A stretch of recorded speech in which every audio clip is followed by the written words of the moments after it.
Yes. Hello, everyone.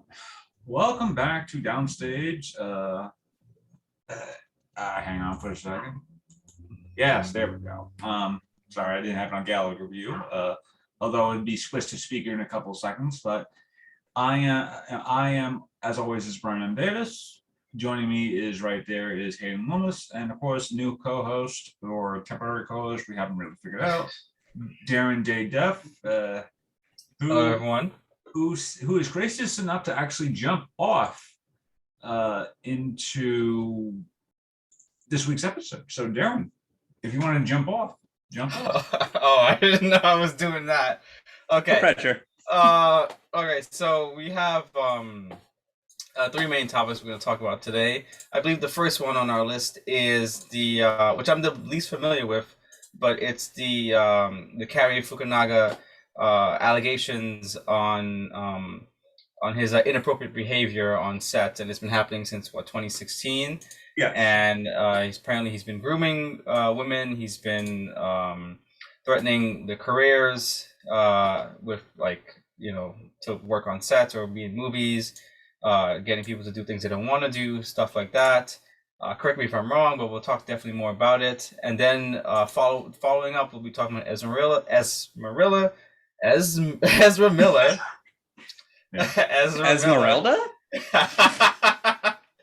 Ezra Miller on their allegations and their many ins with the law in Hawaii. And lastly, we will talk about the Lightyear, the new Pixar Disney animated film Lightyear, starring Chris Evans. Sadly. The past couple of weeks have been a heavy toll on not only the entertainment world, but my life in general, which is why I had to take a week off. So I'm sorry that this episode has been like a week or so delayed. But the past few weeks, like Darren has just said, that it's like a lot of this stuff in Hollywood or entertainment in general has been like building up, and it's just got and a lot of it just like snowballs into like a little puff.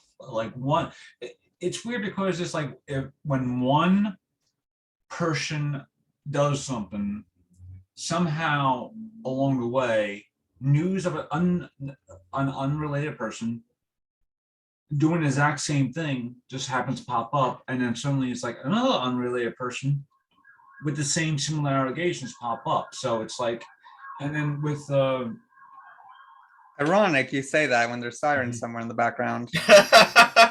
Yeah, that's I thought I closed my window. It's closed, but I guess it still comes through. Sorry. I'm gonna switch it back to gallery because it's confusing when I have it on speaker. So I'm like, it's like speaker is fine, but I'm like, then again, at the same time, I'm like, I just want to see my face. So it's like, I'm not narcissistic, but or egocentric, but it's hard to do that when I'm speaking and I'm like, am I looking correct? Anyway, but yeah. I think over the past several years, especially with repercussions to a lot of people's actions, people are becoming a lot more smarter about, hey, I was on this set, either this actor or actress or director or producer really threw their weight around, both as a creative, both as a creative or just putting it out there as being just like, oh, this person is just just throwing their weight around and just in a more power in general thing. And I think with the Cary and Fukunaga stuff is kind of shockingly about that, because for the past few years he's been like an up-and-coming director, because he's done shows like True Detective. He was supposedly going to do the Stephen King It movie, but he bowed out because of just like, oh, he couldn't fit it in his schedule. But he did get like, I think, story credit because uh I think they were using like parts of his parts of the screenplay he did, even though they kind of like changed it a bit. So obviously, when you're a screenwriter, it's like, oh, you have story credit, but they're only using part of your story. And oh, hang on. Yeah, I made that the same alert. Sorry, I just muted my phone. Now that's the problem that we live in New York. 9 times out of 10, you will hear the citizen app alert, just going like, "Oh, hey, something's happening," and yeah. But yeah, with Cary Fukunaga, it's interesting because he directed essentially the last James Bond movie for a while now, and No Time to Die, and it's just like more heartbreaking to read because I was like before the stuff happened, like this stuff was brought out or brought to attention. I was like, I honestly can't wait to see what this guy could do in a say like a Marvel movie or a Star Wars movie or a Star Trek movie. Just like he does have like a very sense of, hey, I know how to direct a scene, I know how to give a scene great action. But now knowing all this stuff, I'm like, it's like sometimes you have this ideology of, okay, there's this actor or actress who I like, or director I like, and or whatnot, or writer or whatnot, and then finding out, oh, they are very horrible people, or horrible persons, and yeah, and the sad thing is like, as I'm an actor. Hayden's an actor. I'm pretty sure Darren, you've acted in the past, so you could say I love acting. Yeah, you still love acting, and you have acted in the past, so you could count. You are credited as an actor, but you're also primarily a filmmaker. So I'm pretty sure, as a filmmaker, you've probably seen like actors, actresses or even other like producers or something that who try to throw their weight around because they felt like, hey, this project could be more about me, or directors who were more, I wouldn't say more like hands-on with other people, like say, hey, they like this one person, so they were more hands-on with this person compared to say, hey, I want to direct a scene, but I can't really figure out what the scene is. I'm gonna talk to the actor about it, saying, hey, I'm having like a little director's block, so, but I'll talk to you actors about it. Yeah. Question. Well, first of all, we were in a play together, Bryan, but we didn't share any scenes together. Yeah, I've been on my fair share of sets, students and everything. I'm sure you guys have too, correct? Oh yeah. Yeah. And I have a question. Do you guys what do you theorize would be the reason that this happens with directors, producers, actors, like what do you think really is would be a main cause if there was one? I think for me, I think it's just along the lines of maybe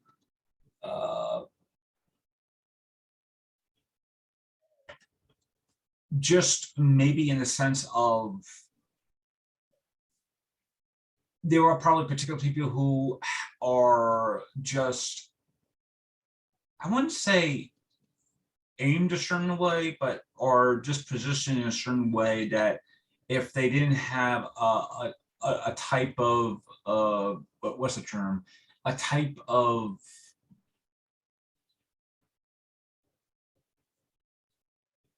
maybe like a type of guidance, like like almost like a pat on the back type of guidance, like, yeah, you're doing good, even though their acting is worse, acting is worse shit, or they're just a very horrible person behind the scenes, something like that. But because of their ego or whatnot, or just like or just like saying, hey, I feel like I'm going to be the star of this production rather than you, even though I'm just playing a supporting character, or just like a supporting character within say like a frame of a 9-person well, no, not like a 19-person cast, right? And here is this person saying, "Oh yeah, I'm playing the lead bad guy because I feel like I'm going to be the star of the thing, so I feel like I want to have the most attention." I think most of the time people feel like that because they're so starved of not getting attention, is that they end up essentially they want to have their own attention by like throwing their weight around. Mm-hmm. Okay. What about you, Hayden? Honestly, yeah, I think I'm gonna end up piggybacking off of that a little bit. So I think it is what you're saying, Brian. But then I also think, depending on the person too, I think it also just ends up in some situations becoming a situation of they can't really help but tell us who they are through what they do behind the scenes. Like a great example, just look at like Joss Whedon when with that scene in his version of the Justice League movie where he wanted, Ezra Miller's character to fall into. Sorry, my cat's like walking in front of the camera right now. Oh. Cat cameo. So basically, it's like Joss Whedon wanted Ezra Miller's character to fall and his face to land in Gal Gadot's chest, but Gal Gadot wasn't comfortable with that because one, there was no point to that scene. It offered nothing. It was just a weird moment of comedic relief. But it does kind of like give you a sort of insight into who he is, because he was so set on having the scene that he basically threatened to, in a sense, her stunt double to do it, because he said, okay, well, you'll just be fired and essentially never work again, kind of thing. Yeah. Like that's essentially a gist of what he did to essentially make that scene happen. And it just kind of makes you think about like the other things he's done, where he kind of has this, like, you can tell what he thinks of women through his own projects.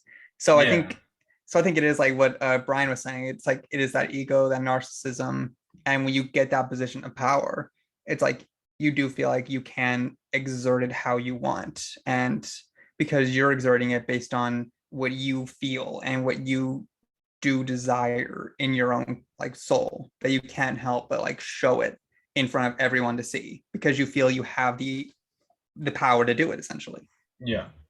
And then not have to worry about like, oh, how am I gonna look? Oh no, it's good. I'm gonna look fine. Like that kind of mentality, essentially. Okay. No, I definitely agree with you both. I believe that with the with directors especially, yeah, they can be ego driven, especially when they've proven that they can get the job done. And I think that's a lot of where it comes from. Because like when you see like a show or a movie, you like it's in its full form. It's done. A lot of hard work went into it, and me being on sets, both like every variety from short to independent to being a PA on like certain Netflix shows or being a background actor in some shows. I've noticed that there's this, like, especially with I guess it's not really regulated, like a lot of the behavior. It's not, there's no real like HR per se of like on set. Like it's like sets are nothing but businesses on wheels, and like they don't have everything always there. It's just the essentials that they need. And so when you're on set and like someone's mean to you, or like you didn't get the, like, everyone's nervous, like especially when you start out, they're nervous to like make a mistake. Then you make a mistake, and then like you kind of feel the ramifications of that, especially if the mistake is like doing nothing or not knowing what you're supposed to do. I've seen people get yelled at, like chewed out, and then like a week later they will come back with that same energy, and they'll almost adopt like that dickish mentality where like because it's been done to them and they learned, they also kind of push it onto someone else. And this is just a starting factor on that bottom level. Now when it comes to like directors and producers, I believe sometimes it might come from just stress of why they're, and I'm not trying to make it sound like it's a light thing, but like of why they kind of act out or lash out, because for one, they get to really like, it's kind of like a lax job if you think about it. When it comes to production, they don't have to, like, of course they're doing it for a studio sometimes, and of course time's of the essence, money gets wasted if like things don't get done a certain way, or they could get fired, but it's never their money. It's never like, and that's why they feel, sometimes I feel that they feel that you know, they can kind of get away with like taking a break in a way of like from their job or their duties to like, you know, flirt or mess around or try to, because you work with so many beautiful people like on sets, like everyone like has these high personalities. Even when they're starting out, they all just want to make a film and they want to get to the next level making a film. And like this part of the industry I don't like at all, because everyone thinks that this is the only way, Yeah. because they feel like there's no other way, and like they fear being blacklisted. And I hate that term of being blacklisted, because it just, especially for even when you're like a regular actor, but your politics are different, or your views are different, like you can get Yeah. blacklisted just for that.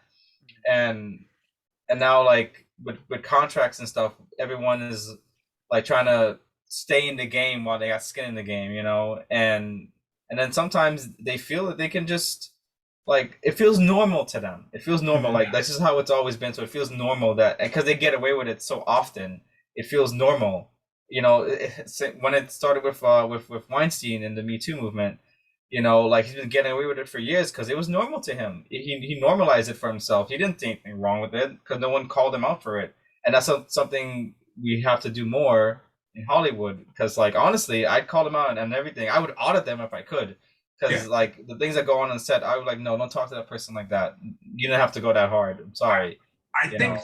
I think you also bring up a great point before, which is that, and some of the people that this stuff has gone to, especially with the background actors and with the stuff that Fukunaga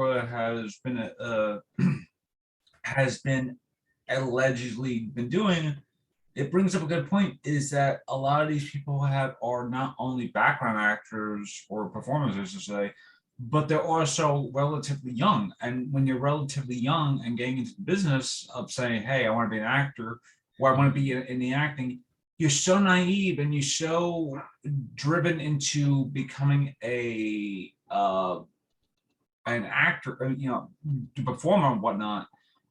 You kind of don't know what's going to happen going forward, which is why a lot of these people like the Weinstein, like you could basically say it's like the Weinstein effect of all these people who basically find out it's like, oh, you know, expert, you know, Mr. X happened to sleep with Miss K because Miss K wanted to advance her career. And this stuff has been happening in Hollywood in more than 100 years, like since Hollywood has been Hollywood, like since the 40s, 30s, 20s, I think, yeah, 20s, like since the 19, even before the 1920s. This always been a factual thing, is in Hollywood, you know, people have abused their power. And I think with this stuff, specifically with Fukunaga, uh, from what I've been reading, he definitely abused his power with people who are not only trying to get into the acting business, but also people who are just like relatively young. So it's like, if you're hanging around, if you're essentially like a 40-year-old or 45-year-old and you hang around an 18-year-old, you obviously think about, hey, I want to do things with you. You know, I want to feel young again or something like that.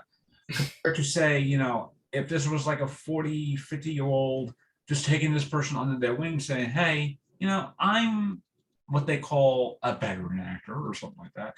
I'm going to tell you the things that you need to know and tell you all these things you need to, you know, watch out for. These are the red flags. These are the green flags you need to look out for. But I think most of the time when it is like a more, and to bring up your point before with Joss Whedon, you know, he did this like a lot on his shows, and a lot of the times, you know, characters could be written off because he just didn't like he just didn't like the actress or the actor, and they were just written off, you know, just like without, you know, with fanfare. I mean, you know, without big fanfare.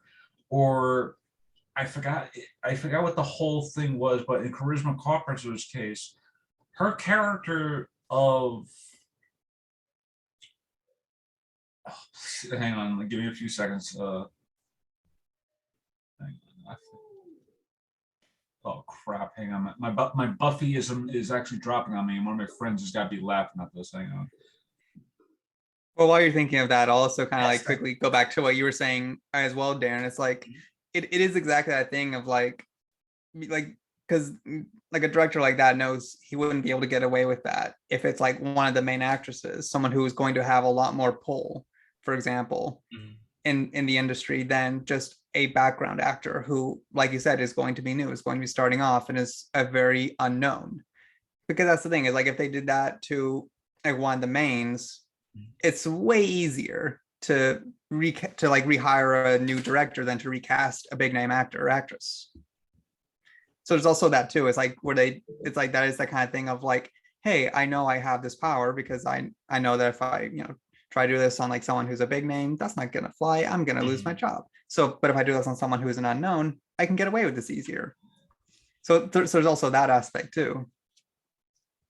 Yeah, which is essentially I think what you were saying earlier as well. Yeah, I might have been jumping around a bit, but yeah, that's kind of the essential idea is that like when it comes to power or the idea of power, in my opinion, it's either the ability to give yourself and the ability to allow someone else to have.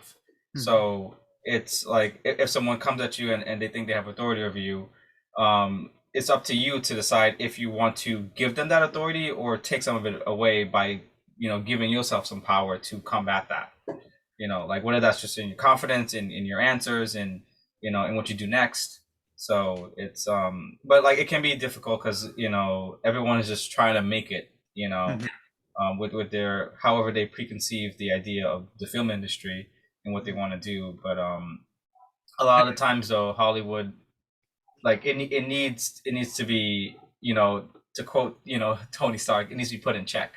Yeah, it's not. It's as you like say with your Tony Stark shades. Right. but back to, right. But back to Joss Whedon. Basically, his, and this could go right into our next story, which is essentially about Ezra Miller stuff. But since it kind of connects to Joss Whedon, I mean, it connects to Joss Whedon because Ezra Miller was a big part of the Justice League filming, and and the DC like universe, DCEU in general right now too. For the most part, I'm trying to remember if the Flash scene in the Suicide Squad was directed by Snyder, I think, not Whedon, although I might be not sure about that. But anyway, or David Ayer, because I think he did Suicide Squad movie, the 2016 one, yeah. Yeah. No, but I'm talking about the Flash cameo in the Suicide Squad, the 2016 Suicide Squad. Oh, that was definitely David Ayer then. But yeah. But basically, with someone like Joss Whedon, I think it was John. Anyway, Joss Whedon, I think it's because of just he's been around in the business for probably close to 40 years now, probably close to 40 years. And and because of people within that, and we were just talking about how there were people in that range who were on like shows like Buffy, Angel, Firefly, who were just so young and still getting part of that into the business. They would just be, I wouldn't say corrupted, but just influenced by that toxic behavior. And I think in Ezra Miller's case, and before I forget, it was Cordelia Chase. That was what the name was. But I was trying to remember that the character of Cordelia Chase, played by Charisma Carpenter, during filming, we didn't really really became dismissive over her because not only was she pregnant, but it was like he felt more like maybe because like we didn't feel like she was becoming less of a character on the show because she was pregnant, among other things, really. But back to Ezra Miller. This stuff with Ezra Miller has been a wild ride for the past few months, as long as it's been going on, since March, I think, really. And I think it's been even more of a wild ride because when you look back on Ezra Miller, you see them as a high energetic type of like person. You see them dressed up in like Comic-Con as different characters, like really embody the whole hey, I'm a nerd too type of actor or something like that, or what have you.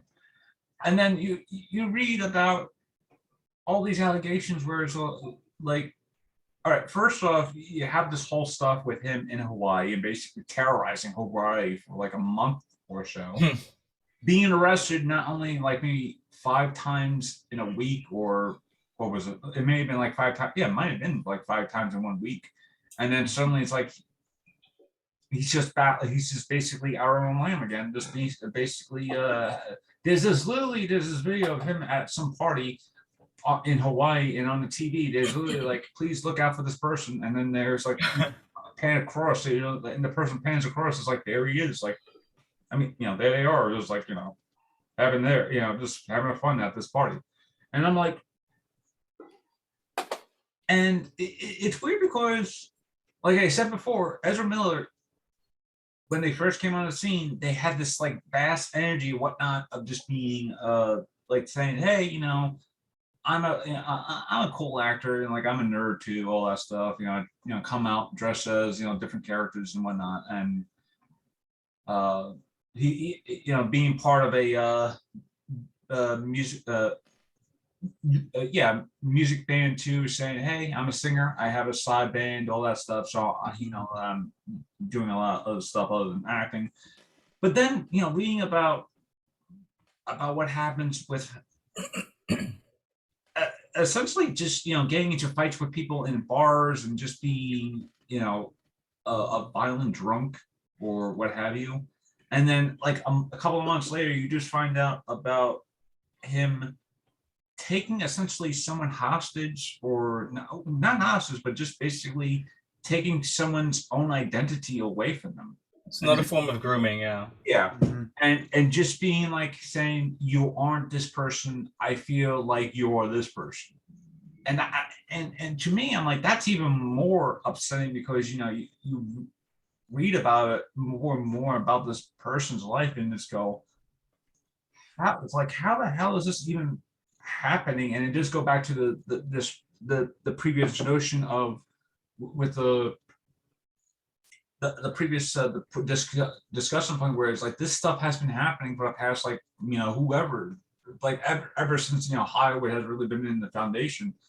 And the tabloids would be like, oh, Marlon Brando punches out James whatever in a bar brawl, and whatnot, and tabloids be all over it, saying. But nowadays it's like, you don't need tabloids when there are people who have like access to their phones and whatnot, and just be like, hey, being able to essentially take pictures or videos of this person out and about, and just saying, hey, this is what happened, this is, and then post on it, like tweet about it, or post on Instagram, and then or Facebooking it or something like that. And yeah, I don't know if, and I do agree, and I do agree with, there is a theory that Ezra Miller definitely has something wrong with him. Maybe it's bipolar disorder, maybe it's not, but there's definitely something wrong with this person. And the more I learn about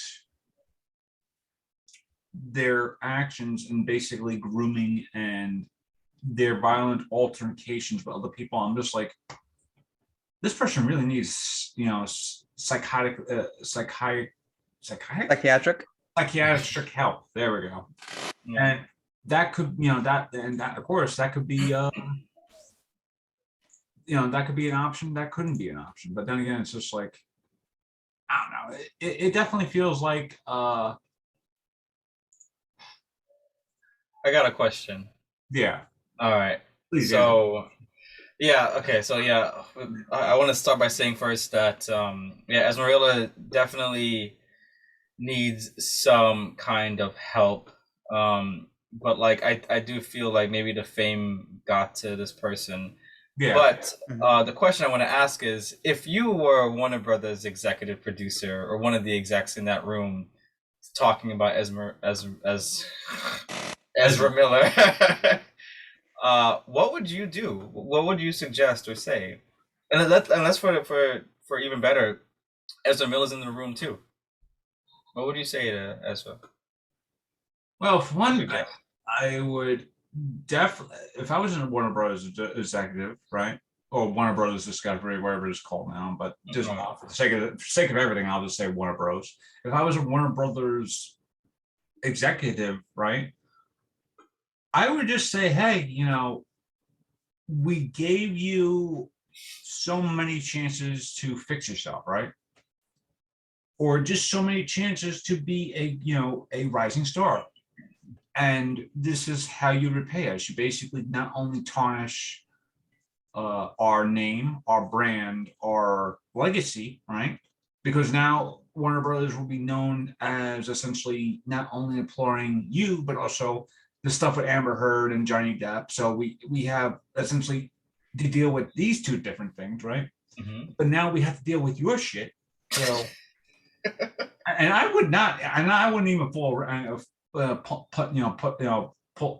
punches. I would just but you have to remember, and you said before, is like they definitely do need help, and I'm like, and if this is sort of like a psychiatric, like a mental breakdown that we're just watching and that they're just having, maybe they do need help. But at the same time, if I'm in the same room as them, I'm just saying, hey, we've gave you so many chances to be a rising star, and this is how you repay us. I feel like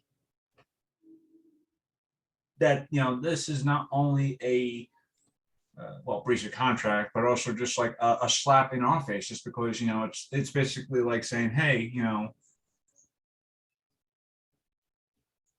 yeah, no, actually, yeah, it's basically saying we gave you so many chances and this is how you repay us. I feel like this is now just going to be like a tarnish in our own legacy that we were trying to build. And here you are continuing making the same mistakes and continuously making the same decisions, and that's just making it more and more just a horrible piece of business. Mm-hmm. And if I'm a businessman, I'm like, okay, you know what? We'll just cut ties with you. That Flash movie that you just filmed, forget it. I can imagine it. I can see you in a suit and everything. Forget it. I just become all New Yorker, like all New York Italian. It was like, forget it. All that movie you just made, forget it. So we'll just put it in the kibosh. We'll just make it into we'll just put it in the vault somewhere along with the AV you cut. Okay, but all jokes aside, I would just look at Ezra Miller and goes, dude, you seriously need help. And I don't think we are the type of people that could help you. And it definitely feels like someone has yet to actually just look at this person and just go and just grab them by the shoulders. It's like, you literally need help, like literally shaking the crap out of them. It's like, yeah, it's literally that type of conversation where it's also like, it'll be less of a business conversation and more like an intervention if I was in the room. Mm-hmm. And again, these are very horrible allegations too. It's like grooming, kidnapping. You got assault. You got brandishing a weapon.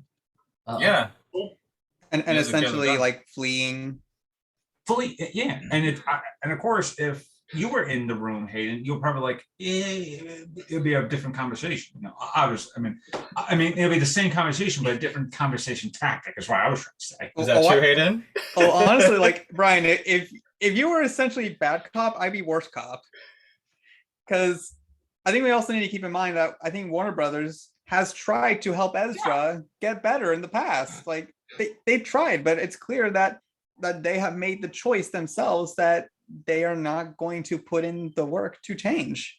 And and it's like when people tell you who they are, believe them.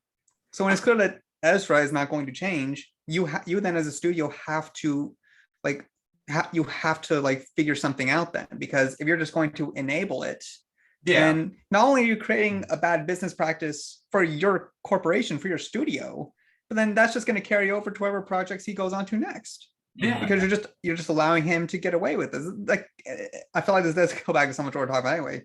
But this is how people get away with it, because you let them do it. You let them get away with this stuff, and then it just continues and continues and continues, and it carries over for to the next person, because they think it's okay because they saw this person get away with it. Yeah. So it's like, and also the fact that like both The Flash and Aquaman 2 have been delayed to 2023. Yes. Like it's very clear too that even the studios know that, yeah, this is a problem. Yeah. But also it gives them time now. It gives them time if they actually come to their senses and look at how the public is reacting to this situation, to be like, okay, so I know you two have made this movie. Amber, in your case, considering you don't have that much screen time in this movie because you already didn't have that much to begin with in this movie, we're just gonna basically cut it, or just do a quick recast, do some quick reshoots, because it probably wouldn't even take them that long because they have a year now. Yeah. To try and get some quick reshoots in for like a new actress for that one. And in the case of The Flash, all you gotta do is this. Okay, so here's the ending we penned. Maybe Flash did, and this is hypothetically saying that, okay, maybe this is the Flash kind of like surviving whatever he does to usher in this new DCEU universe. Yeah. Well, actually, instead, we're just gonna flip around a bit. He'll still usher it in, but he won't be there. Instead, it's going to be a new Flash. Instead, we're gonna get Wally West. There we go. Yeah. Like, there are easy solutions here. The problem is, for some reason, they don't want to do them. And they're just thinking that, like, okay, look, we've already paid them. We don't want to pay anyone else. Let's just weather the ship as long as we can. Yeah. And this is coming also from the same company that when the stuff came out about Johnny Depp, Instafire. Yeah. And that wasn't even true, as we have now found out in a court of law. And then here we are with these things. And that same treatment hasn't been seen there. So it's like, Warner Brothers, are you, was shooting yourselves in the foot not enough that you decided you're going to take out the 12 gauge shotgun and just go for the knee now on yourselves? Because that's literally all you're doing to your corporation I'm so bad. I'm just so baffled. I am so baffled by their decisions as a company. Like, and just juxtapose that with Disney. Oh, when oh my God. Disney's what's her name from The Mandalorian? Gina Carano. Oh, Gina Carano, yeah. As soon as she like sent out that tweet, it was like Disney was so quick to respond to that, and it's like, can we maybe get some of that here at Warner Brothers? Can you guys be a little proactive here? For real? Remember, Warner Brothers has always been. And this again goes back to the golden age of Hollywood and all that stuff too, where it's just like when I forgot how long it was, but basically the co-creator Batman, Bill Finger, right? He wasn't really attributed as being co-creator of Batman. It was always like Bob Kane and Batman. It's like Bob Kane. It would be like Batman as created by Bob Kane for like, I believe, as long as until the TV show Gotham came out. And that's when it was finally saying, based on the characters by Bob Kane and Bill Finger. And then suddenly it became more and more prominent over those years. So Warner Brothers really has had, ties in past of like bad business, right? And definitely not only is Amber Heard and Ezra Miller. Now you should make me say it, Darren. My bad. Yeah, slow it down. Ezra Miller, right?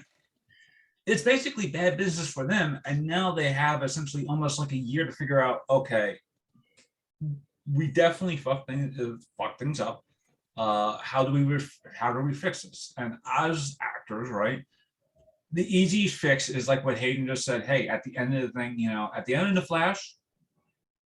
It's a new Flash, right? It's Wally West. Or they say that because of Flashpoint, not only did Barry change, but a Barry from another dimension or other reality just comes in and just like say, hey, I'm the new Barry, or something like that. I like the rumor where Dylan O'Brien is supposed to play the Flash. I like that rumor because he can run. He has a run in his body. And with Amber Heard, perfect. There we go. Yeah. with Amber Heard, they basically said she only has like 10 minutes of screen time in Aquaman 2. And this was something I was just thinking about today, is like no one really wants to watch the movie Aquaman because of Amber Heard. Yes, she and Jason Momoa had a good enough chemistry to actually make the movie somewhat salvageable. And also the fact that they literally had to edit the crap out of that movie just to even make the chemistry to that point. Yeah, that we have to factor that in too. And how much time and effort are they putting into just trying to edit chemistry compared to when you get actors out chemistry and the work just does itself. But back to my point, but the reason why Aquaman was so successful because of it was, it wasn't the chemistry, obviously, but it definitely, but it was the supporting cast they had. They had Patrick Wilson as the villain. They had Willem Dafoe as the mentor. They had Nicole Kidman. They had friggin' Boba Fett himself, just like dropping in as the father figure, like literally the father figure. And then they had like great amount of spectacle. They had a friggin' octopus playing drums. I mean, there isn't a film like that has it like that. I mean, name me another film that has an octopus playing drums. I mean, it obviously, and they have friggin' they had Dame. They had, I forgot her name, but they had Mary Poppins, the actual Mary Poppins playing a Kraken. I mean, when you had, I didn't know that. Yes, they had the actress who plays Mary Poppins, Julie Andrews. There we go. Dame Julie Andrews playing a Kraken. I mean, there are things about the movie that makes it so memorable. And Amber Heard isn't, of course, Amber Heard could be one because the character Mirror, if it wasn't, when you don't factor in Amber Heard, Mirror is actually a memorable character in that movie. That scene where she's in that wine glass, that wine store and uses all the wine in there to actually use it as a weapon. I'm like, shit, I'm like, why can't I think about that? I'm like, and of course, Jason Momoa. Yeah, Jason Momoa. And of course, that's another. Like literally, the dude is coming off the high of Game of Thrones, yes. And then here he is. And now going into Aquaman 2, The Lost Kingdom, I think that's what it's called. Obviously, the same factors of why that movie, the first movie, was so successful is going into the thing. I don't obviously people are going to try to say, I'm not going to go see it because I Amber Heard. A lot of people who are going to go see it is because probably Jason Momoa. Jason is a very talented and natural. Sorry, you don't say his last name at all. Yes, I can't say Ezra Miller correctly. I can't say Jason Momoa correctly. So it's like it's gonna be like that. But that's the reason why Aquaman was so successful, because Jason Momoa really carried that movie. And I don't think, and with Amber Heard's case, they could easily just exercise the 10 minutes out of there and no one would care about it unless there were more people watching for Jason. But with the Flash's case and Ezra Miller's case, that's basically a whole movie they would have to essentially reshoot. And nowadays, you could easily just like digitally deep fake essentially another person's face on the character's face, and then essentially use it. And the same thing with you bring up the Mandalorian, and because they've been using this type of stuff for not only Mandalorian but also Boba Fett and Obi-Wan Kenobi, is basically just deep faking a person's voice and then essentially just transporting that person's voice onto that person's body, so you basically don't have to worry about that now. Yeah. And if Warner Brothers really wanted to do that, they could just basically say, okay, we got some time now. We could just basically deep fake this person's face and reorganize that person's voice, and there you go. We basically don't have to worry about this person being at all, basically, hey, this person may have been originally played by this person, but we have another way of doing it. Yeah, I imagine most of the Flash movie was probably shot on like sound stages and LED panels and some green screen. So they probably have all the effects like stock footage. They can just literally like have the actor with the same camera angles and movement just redo the scene itself with the lines and everything. So I think it'd actually be a pretty simple thing to reach. Like just call him Zack Snyder. He can fix it. You know, I'm sure he can he'll do the job. We're gonna get some slow-mo scenes, but you know what? Considering what we got, maybe it'll work itself out. Maybe Slow mo running. yeah, maybe we'll just have to take our chances with that. And also the fact that not only they have to do it with like one berry, they got to do it with two berries. Yeah. Because in the trailers they show that there's two of the Ezra Miller berries in the same room with them, the Supergirl, Superwoman, Superwoman. Supergirl.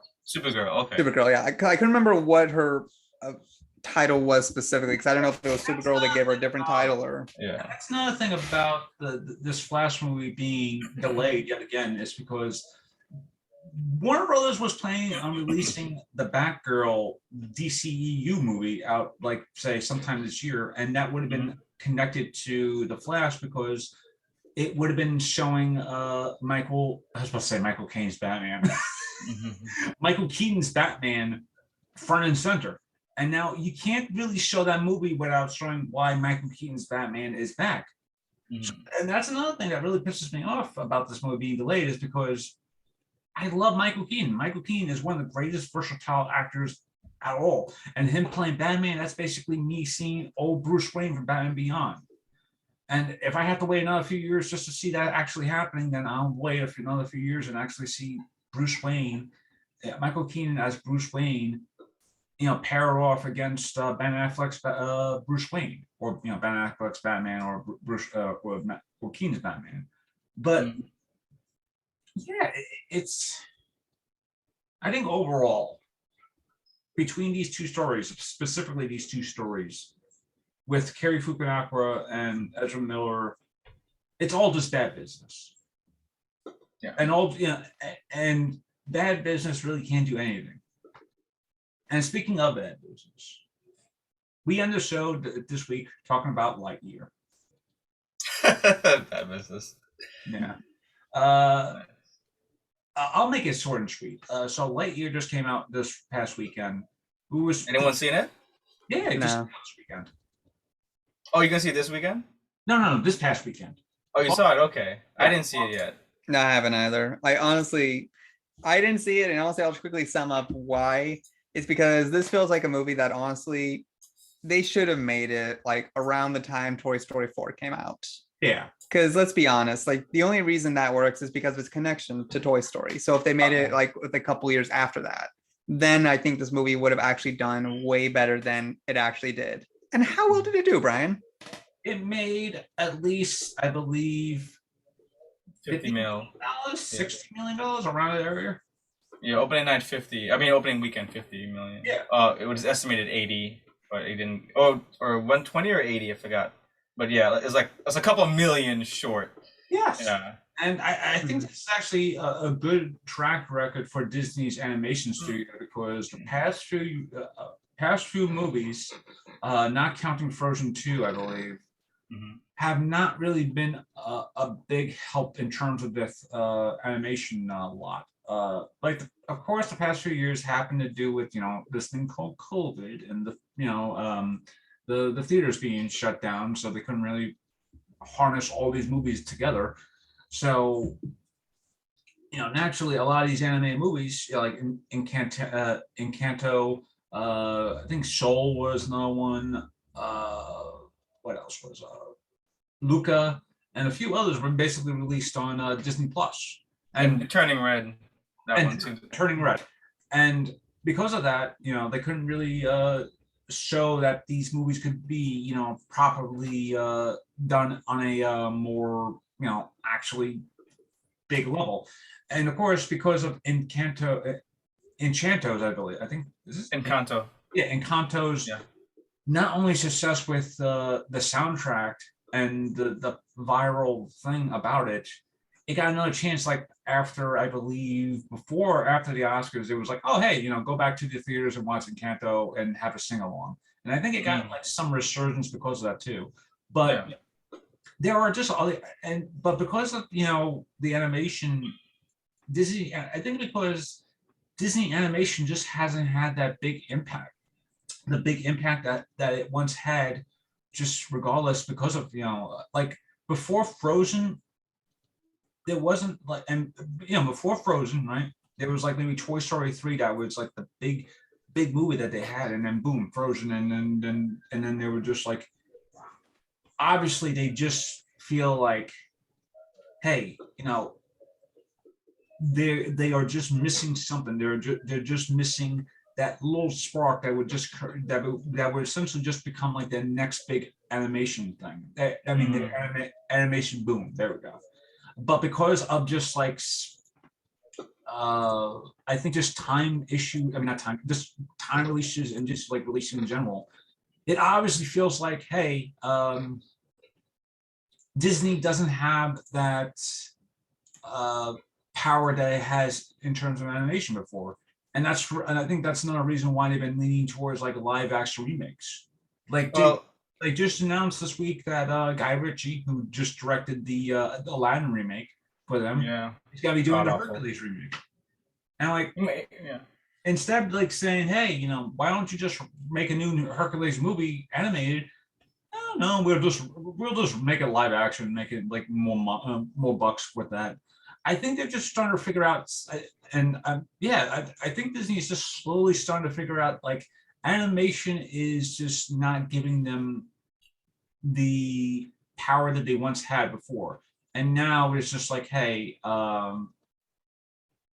they obviously just want to have something more, so they're just gearing towards live action renditions of their animated work. Okay. Quick thing. So you saw Lightyear, right? Yeah. No. You didn't see it. Okay. Anyone saw it? No. What do you mean? Like, yeah, no. Like you saw like the first 10 minutes and walked out. You just said earlier you saw it. You said you saw it this past weekend. What are you talking about? I was trying to say it came out this past weekend. Oh, but no one saw it. No, not. Okay, so none of us have a review on it personally. Like I'm not reviewing the movie. I'm just reviewing when they should have made the movie. I'm going to specify that. I also want to quickly specify. So, Toy Story 4 did come out in 2019. I actually thought it came out sooner. So that's why I was saying the movie should come out within a couple years of that. And again, COVID also is factored into that. Mm-hmm. But it is still the same thing where it's like, in terms of timeline for movies, 2019 and 2022, that is like a long time in the span of like, movie life, essentially. Yeah, I mean, it takes that long to make an animation film. So yeah, it lines up with how long it takes to release a new film. Yeah, but it is that thing too, where it's like, it is a movie where it's like, if they wanted to make it, I feel like they should have had this in mind ahead of time, and have been and been having one department doing that one and another department doing Toy Story 4, so that way they could kind of like get the timelines a little closer. Because then they could have used one movie to then be like, say, maybe put in a post-credit scene to be like, because the whole thing about like what I've heard from the Lightyear movie is that, this is what Andy watched. This is why he wanted the Lightyear action figure. Like, you could have perfectly thrown in an extra credit scene for Toy Story 4 just to be like, oh yeah, here's this next movie. It's gonna be coming out. Because it's like, yeah, it is, and then have it be like, like maybe Buzz Lightyear himself in the Toy Story 4, just like hearing about like, Andy maybe in the background. Like there are ways they could have made it work, being like, oh hey, this that movie you liked when you were a kid. Oh yeah, I remember that. And they told like the DVD copy or the VHS copy or whatever of like the Buzz of like of the modern day poster of Buzz Lightyear. Yeah. And then boom, you could have hyped up the movie that way. I think especially when it had the same budget as Toy Story 4 and Toy Story 3.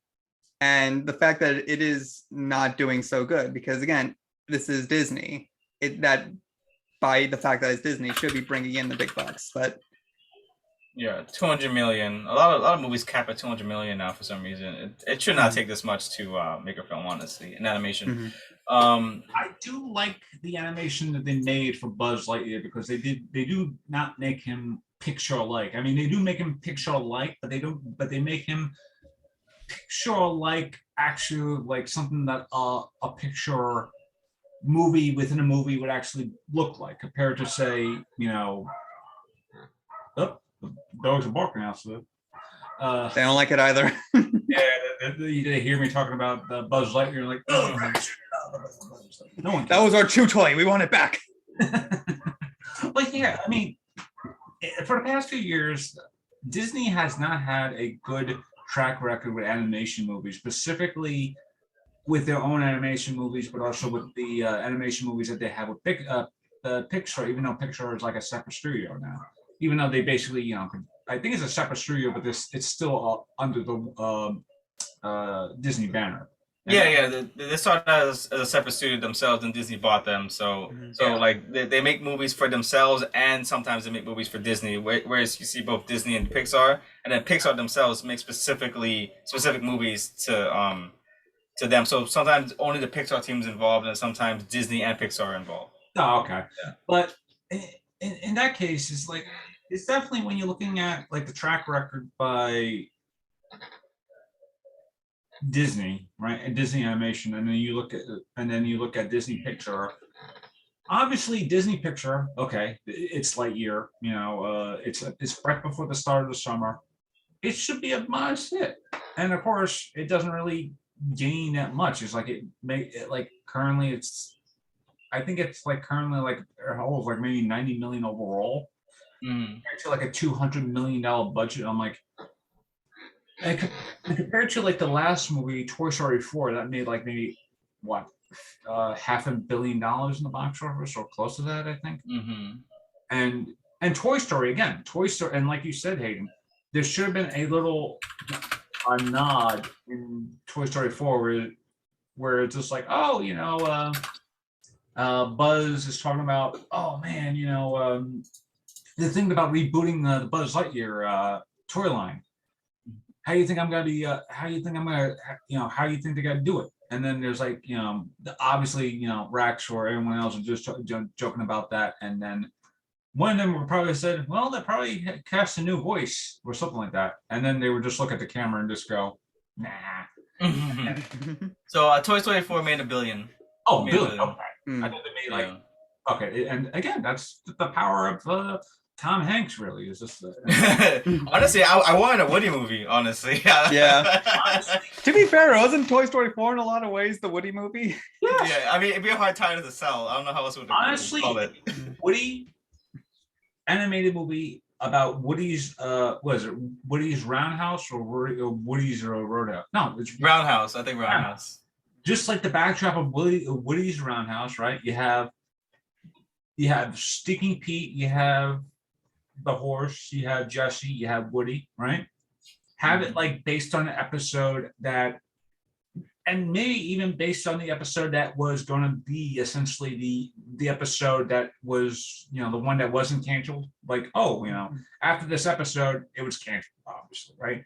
So the movie could have been like, okay, this is just what, this is just the ideology. I mean, this is just based off of the scripts that they had, compared to say Buzz Lightyear, which is like, and if anybody wants to watch a good Buzz Lightyear property, just watch Buzz Lightyear of Star Command. That's a fantastic show. Because not only do they make Buzz Lightyear in like less of a character, they still make him like an actual person. Like, and Patrick Warburton is like a great alternate to Buzz Lightyear. Even though when the show came out and they released it on home video, they dubbed a lot of all of Patrick Warburton's lines with Tim Allen. So I was like, when you're watching it on video, it's obviously Tim Allen. But when you're watching the show, it's Patrick Warburton. So it's like it's obviously that. But and that's another thing. It's like, I'm not saying Chris Evans isn't a bad Buzz Lightyear. It's just that whenever I think of Chris Evans, it's like it's hard not to imagine Captain America as a space marine or air force. A space cop, essentially. Or no, I was about to say a Space Force officer. Just a Space Force officer now. No, but yeah, space cop like Buzz Lightyear, and it's definitely one of those things where it's just like, and of course, Chris Evans has a great voice. He has a great voice for voiceover, as a voiceover actor. I mean, voiceover artist.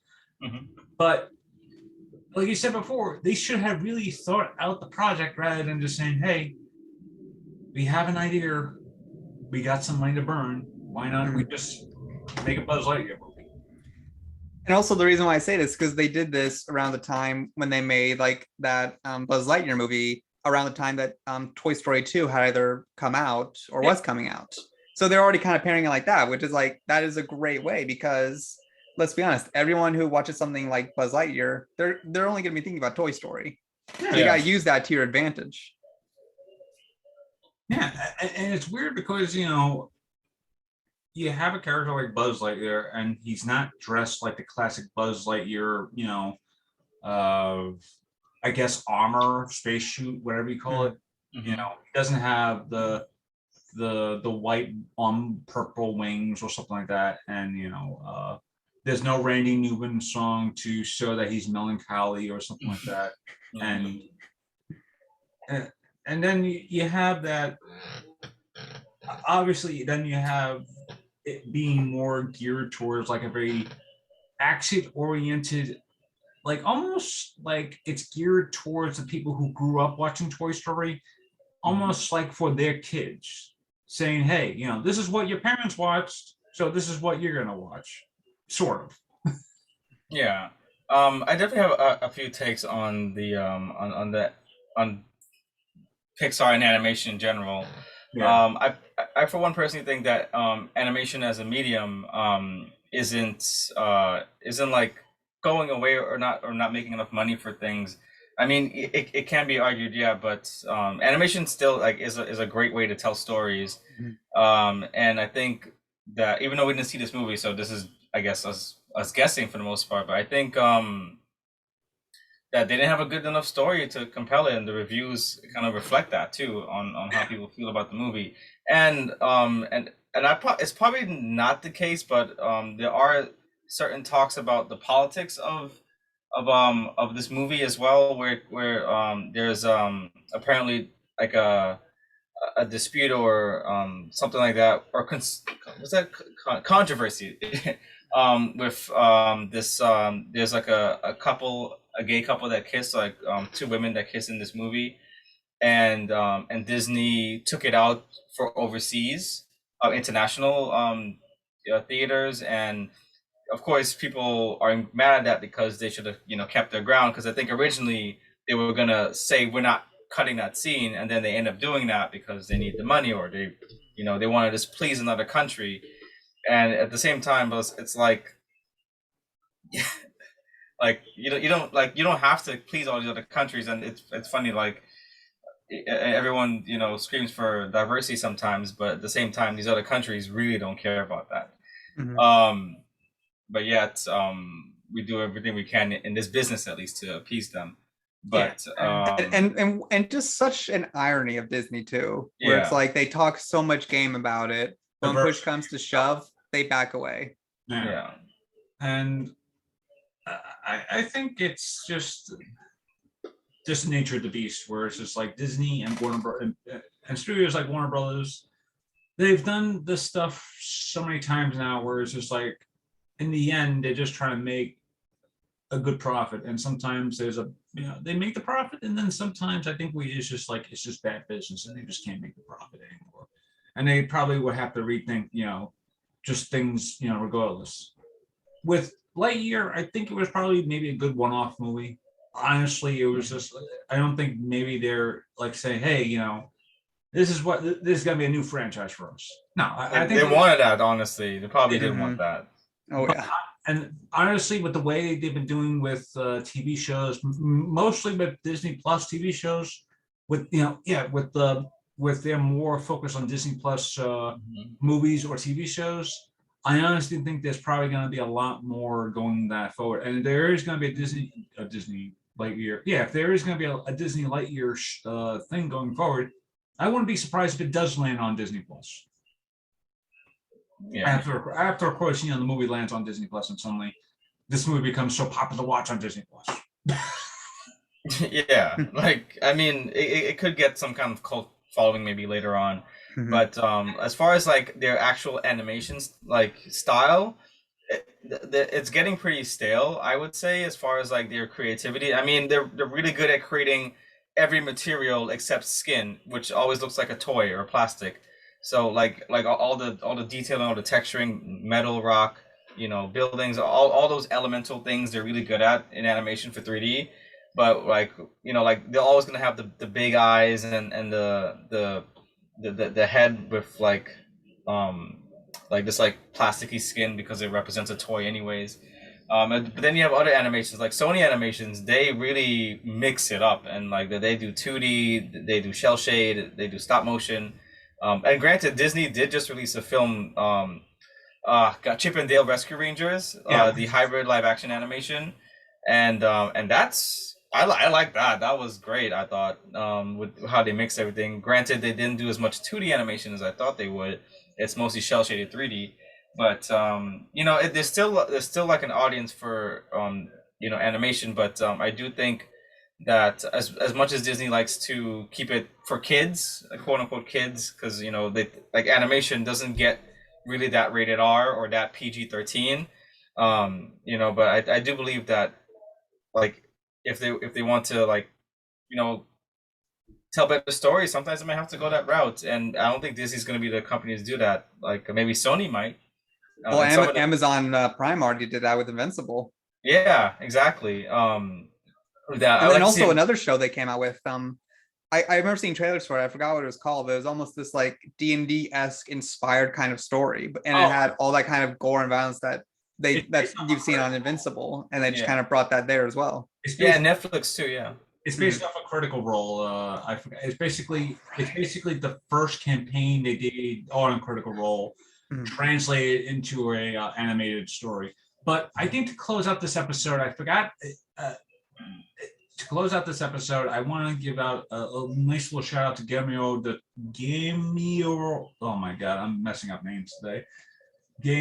Del Toro. Guillermo del Toro. Yeah, Guillermo, Mr. Del Toro, right? Has a new movie coming out. It's obviously it's based on Pinocchio, right? It's based on Pinocchio, right? Mm-hmm. And I forgot what the exact quote was, but he basically said that he did the animation stop motion because he really loves the animation, and he really wanted to make it and that's why he did it, because he was willing to sacrifice his art of doing a stop motion movie. And in the end, it's like what you said before. It's like animation will always be there, right? Yeah. It's an undying art, but there are just some people who still love animation and who will make animation a great successful medium because they just love the medium. And then there are places like maybe Disney or maybe Warner Bros. That would just make it like, hey, we have a property, we can just make an easy animation film just to buy some, But like, I guess, like in the TV show aspect, like or series aspect, they definitely have more like hardcore animations. Like Arcane, which I've yet to see. I want to see that. I know Castlevania is another one. You got your animes as well. But as far as anything like on the big screen, like that's considered a blockbuster, I have yet to see. As something as like, I don't know. I think the last one was Final Fantasy Spirit Within. Y'all remember that? What the hell? What? That was like a CG animation movie. It was like it was based loosely on Final Fantasy, but and it came out like 20 years ago, so and they wanted to have the animated characters be their own characters that show up in other movies. And to end that note, having the revelation that Darren hasn't seen an animated movie on screen for almost 20 years. Please be I definitely want to see Buzz. And take care, everybody, and peace. All right, thank you for having me again.